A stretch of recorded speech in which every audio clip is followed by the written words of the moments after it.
دلته دې خبرې ته م اشاره ده که دا بیا واده کول غواړي نو واده کولی شي او د پښتنو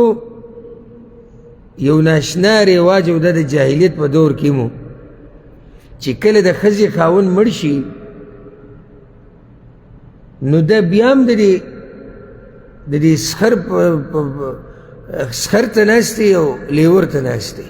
زه حیران یم دې ته د دې ښځې چې 4 میاشتې او 10 ورځې تېرې شوې خبره ختمه شوه د دې مشران اوس څوک دي پلار رور یا بچې پلار رور زوی دا مشران دي سخر نه دی مشر نه لیور مشر دی نو بیا که چېرته څوک د دې جنۍ سره د نکاح اراده لري نو د سخر سره به وله خبره کوي اوس زه دې ته حیران یم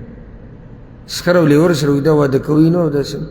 د دوی سره څه خبره کوي دوی سره خو رشته ختمه شوې ده خبره د دې د مشرانو سره وکړه چې دا پې راځي د دې مشران پې راځي د سخر پکې څه کار دی دا خو سخر وو دغه لیور وو ګوره هغه خاوند ترې لاړ کومې چې خاوند و 4 میاشتې 10 ورځې تېرې شوې الله وایي دا اوس بل خاوند سره واده کولی شي خو د سخر نه خلاصېږي خبره د لیور نه خلاصېږي دې جهالت ته وګوره او یا به راولګي په زور به یو ته ور واده کړي او د څومره زنانو کورونه داسې تباه شوي او د څومره هلکانو کورونه تباه شوي چې هغه د رور هغه ښځه ورله ورکړي هغه مشری یا بیماری یا بدرنګی او دغه هلک هغه ژوند ټول تباه و برباد شي او د هغې هغه ژوند ورسره هم تباه شي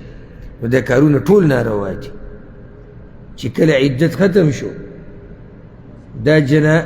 جنۍ په خپلې رضا سره او د مشرانو په رضا سره چې هغه د دې اولیاء امور دي د بل میړه سره نکاح کول غواړي نو کولی شي